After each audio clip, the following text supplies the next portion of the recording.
আসসালামু আলাইকুম রহমতুল্লাহ। আলহামদুলিল্লাহ, মসজিদে নববীতে জুম্মার সালাত শেষ হলো। আমরা এখন দুতলার উপরে আছি, একেবারে দুতলার উপরে। প্রচণ্ড রোদ্দুর এবং দুতলার উপরে এসি নেই।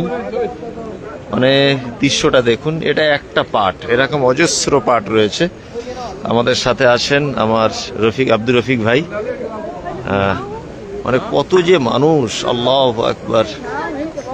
জুম্মার পরে মিনারটা দেখুন মসজিদে নববীর, কি চমৎকার, মাশাআল্লাহ। এগুলো দেখতে সত্যি খুব ভালো লাগে। ভিতরটা এটা উপরের বারান্দার দিকটা, আর এগুলো সব লাইব্রেরি করা আছে। অজস্র মানুষ।